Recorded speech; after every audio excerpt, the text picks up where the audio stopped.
Hi friends, எல்லாருக்கும் வணக்கம் and welcome back to my channel. ஒரு இன்ஃபர்மேட்டிவ் வீடியோ தான் பார்க்க போகிறோம். என்ன அப்படின்னு பார்த்தீங்கன்னா, நிறைய சிஸ்டர்ஸ் எங்களுக்கு ஐவிஎஃப் மெடிசன்ஸ் ரொம்பவே காஸ்ட்லியாக இருக்குது, அதுக்கு ஏதாவது சொல்யூஷன் சொல்லுங்கள் அப்படின்னு கேட்டிருந்தீங்க. அந்த மெடிக்கல்ஸ் மதுரை இவங்க பார்த்தீங்கன்னா wholesale and retail IVF injections and tablet provide பண்ணுறாங்க. அதுவும் பார்த்தீங்கன்னா 30 to 35% டிஸ்கவுண்ட்டில் உங்களுக்கு கொடுக்குறாங்க. உங்கள் டாக்டர் உங்களுக்கு பர்டிகுலராக இந்த இன்ஜெக்ஷன் இந்த டேப்லெட் தான் வேணும் அப்படின்னு கேட்டாங்கன்னா, நீங்கள் இவங்களுக்கு இன்ஃபார்ம் பண்ணிங்க அப்படின்னா இவங்க கொரியருமே உங்களுக்கு அனுப்புகிறாங்க. Hi friends, welcome back to my channel. இன்றைக்கி நம்ம சேனலில் என்ன வீடியோ பார்க்க போகிறோம் அப்படின்னு பார்த்தீங்கன்னா, ஐவிஎஃப் ரிலேட்டட் டவுட்ஸ் தான் கேட்டிருக்காங்க. அந்த வீடியோ தான் பார்க்க போகிறோம். வீடியோக்குள்ளே போகிறதுக்கு முன்னாடி நம்ம சேனலில் புதுசாக பார்க்குறீங்கன்னா மறக்காமல் சப்ஸ்கிரைப் பண்ணிக்கோங்க. நிறைய பேர் டயட் சார்ட் கேட்டுட்ருக்கீங்க. டயட் சார்ட் ஜஸ்ட் 99 rupeesக்கு நம்ம இன்ஸ்டாகிராமில் தான் கொடுத்துட்ருக்கோம். வேணுன்றவங்க இன்ஸ்டாகிராமில் டிஎம் பண்ணுங்கள். இப்போ வாங்க வீடியோக்குள்ளே போயிடலாம். ஃபஸ்ட்டு கொஷின் என்ன கேட்டிருக்காங்க அப்படின்னு பார்த்தீங்கன்னா, இந்த தொடையில் போடுற இன்ஜெக்ஷன் எதுக்காக கொடுக்குறாங்க சிஸ்டர் ஐவிஎஃப்பில், அதை எவ்வளோ நாள் போடணும், எதுக்காக போடுறது அப்படின்னு கேட்டிருந்தாங்க. இந்த பிளட் தின்னர் இன்ஜெக்ஷன் பார்த்திங்கன்னா ஐவிஎஃப்பில் எல்லாருக்குமே கொடுப்பாங்க. அதை தொடையில் போட சொல்லுவாங்க. ஒன்று என்ன ரீசனுக்கு கொடுப்பாங்கன்னு பார்த்திங்கன்னா, அந்த ரத்தம் திக்னஸ் ஆகாமல் இருக்கிறதுக்காக பார்த்திங்கன்னா இந்த இன்ஜெக்ஷன் கொடுப்பாங்க. ரெண்டாவது ஸ்மால் கிளாட், அந்த கிளாட்னால் அது கட்டி ஆகிறது, அந்த மாதிரி கிளாட் ஆகாமல் பிளட் கிளாட் ஆகாமல் இருக்கிறத ப்ரிவெண்ட் பண்ணுறதுக்காகவும் இந்த பிளட் தின்னர் இன்ஜெக்ஷன் ஐவிஎஃப்பில் கொடுப்பாங்க. சேம் டைம் இந்த பிளட் தின்னர் இன்ஜெக்ஷன் பார்த்திங்கன்னா அந்த எம்ப்ரியோ யூட்ரஸில் நல்லா அட்டாச் ஆகிறதுக்கு சப்போர்ட் பண்ணும். மெயின் பார்த்திங்கன்னா பிளாசண்டாக்கு பிளட் சப்ளை பார்த்திங்கன்னா சீராக இருக்கணும். சேம் டைம் பார்த்திங்கன்னா பிளாசண்டாக்கு போகிற அந்த பிளட் ஃப்ளோ நல்லா இம்ப்ரூவ் பண்ணும். அது ரொம்ப முக்கியம்.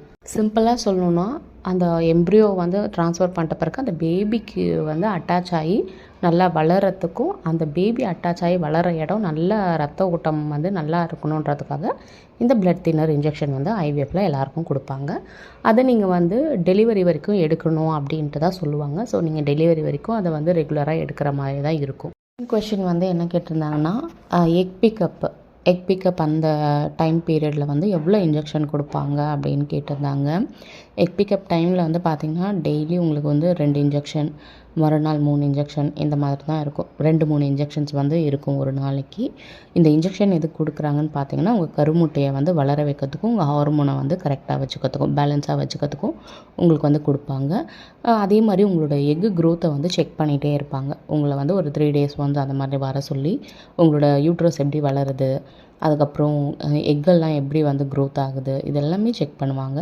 எக்கெல்லாமே நல்ல சைஸ்க்கு வந்த உடனே பார்த்தீங்கன்னா உங்களுக்கு ஃபைனலாக ட்ரிகர் இன்ஜெக்ஷன் கொடுத்துட்டு நெக்ஸ்ட் டே உங்களுக்கு நாங்கள் எக் பிக்கப் பண்ணுவோம் அப்படின்றதையும் உங்களுக்கு எக்ஸ்பிளைன் பண்ணுவாங்க.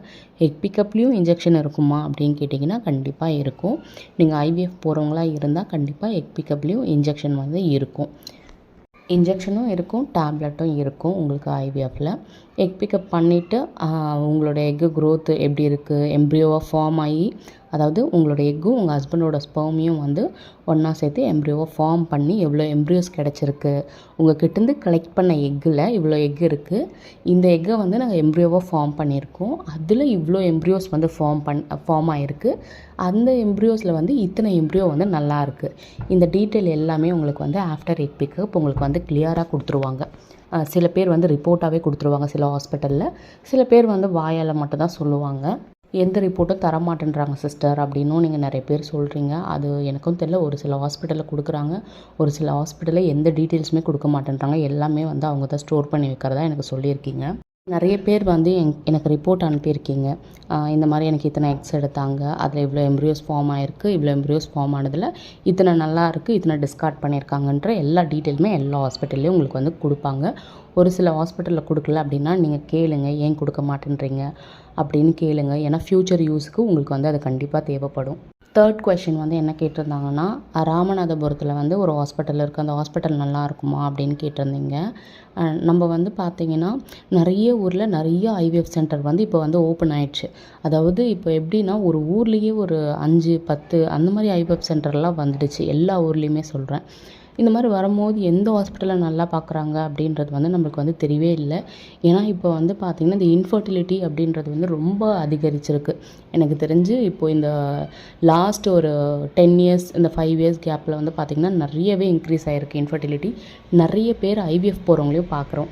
நான் 2021 ட்ரீட்மெண்ட் எடுத்த காலத்திலேயே நான் போன ஐவிஎஃப் சென்டரில் வந்து பார்த்தீங்கன்னா அவ்வளோ பேர் வருவாங்க ட்ரீட்மெண்ட்டுக்காக. ஃபாரின்லேருந்துலாம் கூட வந்து பார்த்தீங்கன்னா இந்தியாவில் வந்து ப்ரைஸ் கம்மியாக இருக்குதுன்னு சொல்லி ட்ரீட்மெண்ட் எடுக்க வரவங்களும் எவ்வளோ பேர் பார்த்துருக்கேன்.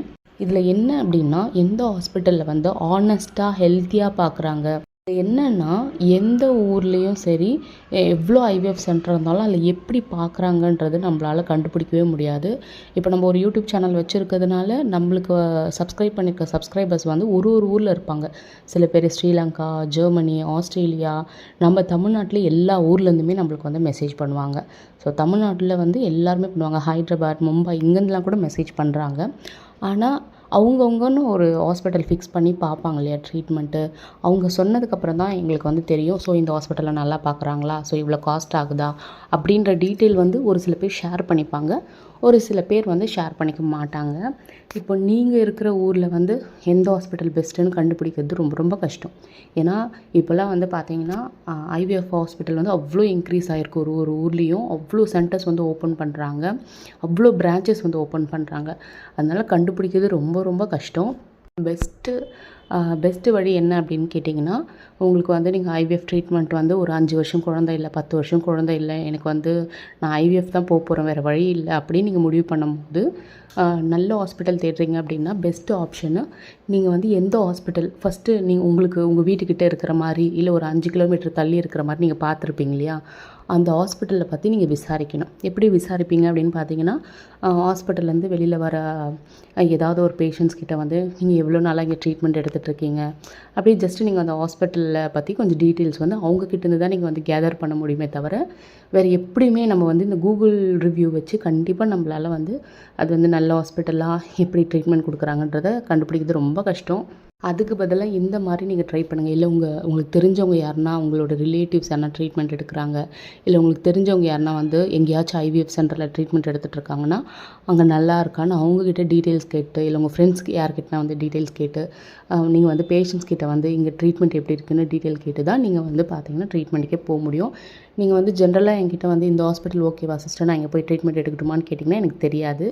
ஏன்னா நான் வந்து எல்லா ஊர்லேயுமே வந்து நம்மளுக்கு என்ன தான் வந்து நம்மளோட சப்ஸ்கிரைபர்ஸ் இருந்தாலும் அவங்கவுங்கன்னு சொல்கிறத வச்சு தான் நம்மளால் சொல்ல முடியும், இங்கே நல்லா இருக்குன்னு சொல்லியிருக்காங்க அப்படின்னு சொல்லிட்டு. அப்படி பார்த்தா எனக்கு சென்னையில் மட்டும் தான் சொல்லியிருக்காங்க, மற்ற எந்த ஊர்லேயுமே எனக்கு வந்து அந்தளவுக்கு தெரியாது.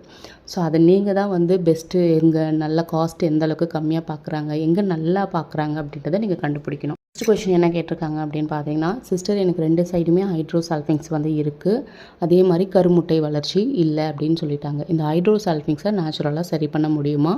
ஏன்னா டாக்டர் வந்து 2 டியூப்பையும் ரிமூவ் பண்ணணும்னு சொல்கிறாங்கன்னு கேட்டிருந்தாங்க. தயவு செஞ்சு ரிமூவ் பண்ணாதீங்க. ஹைட்ரோசால்ஃபிங்ஸ் அப்படின்றது வந்து 2 டியூப்லேயும் வந்து பார்த்திங்கன்னா நச்சு தண்ணி இருக்கிறது. அது வந்து ஒரு பிளட் கலந்த தண்ணி மாதிரி, இன்ஃபெக்டட் வாட்டர் மாதிரி 2 டியூப்லேயுமே இருக்கும். அது வந்து என்ன ஆகுன்னா, அது 2 டியூப்புமே பலூன் மாதிரி வீங்கி போயிருக்கும். இதை நம்ம 3லேருந்து 6 மாதம் ஒரு ப்ராப்பர் ஹெல்த்தி லைஃப் ஸ்டைலை மெயின்டைன் பண்ணிட்டு வந்து ஒரு சில டிப்ஸை ஃபாலோ பண்ணிட்டீங்கன்னாவே 2 டியூப்பில் அது இருக்க பிளாக் வந்து பார்த்திங்கன்னா சூப்பராக கிளியர் ஆகிடும். ஜஸ்ட் 3 to 6 மந்த்லேயே உங்களுக்கு கிளியர் ஆகிடும். அதுக்கு எவிடன்ஸ் வந்து பார்த்திங்கன்னா நான் தான். இங்கே எல்லாருக்குமே நான் என்னோடய ஹைட்ரோசால்ஃபிங்ஸ் ரிப்போர்ட் ஷேர் பண்ணியிருக்கேன். என்னோடய யூடியூப் சேனலில் லேப்ரோஸ்கோபி, ஹிஸ்ட்ரோஸ்கோபி ரிப்போர்ட் ஷேர் பண்ணியிருக்கேன், எல்லாமே ஷேர் பண்ணியிருக்கேன். எனக்கு வந்து அந்த டாக்டர் வந்து சரி பண்ண முடியாதுன்னு தான் சொன்னாங்க. ஆனால் வந்து டியூப்பை வந்து கிளிக் பண்ணி ஐவிஎஃப் பண்ணலை. ஆனால் ஆஃப்டர் ஐவிஎஃப் ஃபெயிலியர்னு சொல்ல முடியாது, எனக்கு வந்து கன்சீவ் ஆன 4 மந்தில் சில ரீசனெல்லாம் அபார்ட் பண்ணோம். ஆனால் நேச்சுரலாக வித்தின் 6 மந்தில் நான் வந்து பார்த்திங்கன்னா proper healthy life style, diet கரெக்டாக ஃபாலோ பண்ணி, அது மட்டும் ஒரு சில டிப்ஸை ஃபாலோ பண்ணி நேச்சுரலாகவே 6 மந்தில் வந்து பார்த்திங்கன்னா சரியாயிடுச்சு. ஆக்சுவலாக 6 மந்த்துன்றதே ரொம்ப நான் அதிகமாக சொல்கிறேன். 5 மந்தில் எனக்கு சரியாயிடுச்சு. 6th மந்த்து நான் ப்ரெக்னென்ட் ஆகிட்டேன். இது வந்து நான் நிறைய டைம் சொல்லியிருக்கேன் உங்களுக்கு. தயவு செஞ்சு ஹைட்ரோசால்ஃபிங்ஸ் இருக்குது அப்படின்னா டியூபை ரிமூவ் பண்ணுறதுக்கு சம்மதிக்காதீங்க. என்ன ஒரு காரணமாக வேணால் இருக்கட்டும், எக்காரணத்தை கொண்டுமே டியூபை ரிமூவ் பண்ணுறதுக்கு வந்து அனுமதிக்காதீங்க. ஏன்னா அந்த டியூப் வழியாக தான் வந்து பார்த்திங்கன்னா நமக்கு வந்து குழந்தைய வந்து நேச்சுரலாக கொண்டு வர முடியும். டியூப் இல்லை அப்படின்னா உங்கள் லைஃப் லாங் நீங்கள் வந்து பார்த்தீங்கன்னா ஐவிஎஃப் பண்ணால் மட்டும்தான் குழந்தை அப்படின்ற சுச்சுவேஷனுக்கு தள்ளப்படுவீங்க. அதனால் தயவு செஞ்சு யாரும் வந்து டியூப்பில் என்ன இஷ்யூ சொன்னாலுமே தயவு செஞ்சு டியூபை ரிமூவ் பண்ணுறதுக்கு சம்மதிக்காதீங்க. ஒன்ஸ் எனக்கு கமெண்ட் பண்ணுங்கள், என்ன மாதிரி இஷ்யூன்னு நான் பார்க்குறேன். அதுக்கப்புறம் வந்து நம்ம வந்து என்ன பண்ணலாம் அப்படின்றத முடிவு பண்ணலாம். ஆனால் ஹைட்ரோசல்ஃபிங்ஸ் வந்து ரொம்ப ரொம்ப ஈஸியாக வந்து 3 to 6 மந்த்தில் நம்ம சரி பண்ண முடியும். கண்டிப்பாக சரி பண்ண முடியும். 100% வந்து சரி பண்ண முடியும். நான் கொடுத்த டிப்ஸில் வந்து பார்த்திங்கன்னா கிட்டத்தட்ட ஒரு 5 to 10 சிஸ்டர்ஸ் வந்து பார்த்திங்கன்னா ஹைட்ரோசல்ஃபிங்ஸை சரி பண்ணது மட்டும் இல்லாமல் வெயிட் லாஸ் ஆகி கன்சீவ் ஆகிருக்காங்க. ஸோ அதனால் தயவு செஞ்சு யாரும் அந்த தப்பை வந்து பண்ணிடாதீங்க. ஹோப் இந்த வீடியோ யூஸ்ஃபுல்லாக இருக்கும்னு நினைக்கிறேன். யூஸ்ஃபுல்லாக இருந்தால் லைக் பண்ணிட்டு ஷேர் பண்ணுங்கள். உங்களுக்கும் இதே மாதிரி ஐவிஎஃப் ரிலேட்டட் டவுட்ஸ் இருந்துச்சுன்னா கமெண்ட் பண்ணுங்கள். இதே மாதிரி உங்களை நெக்ஸ்ட் வீடியோவில் பார்க்கலாம். Thanks for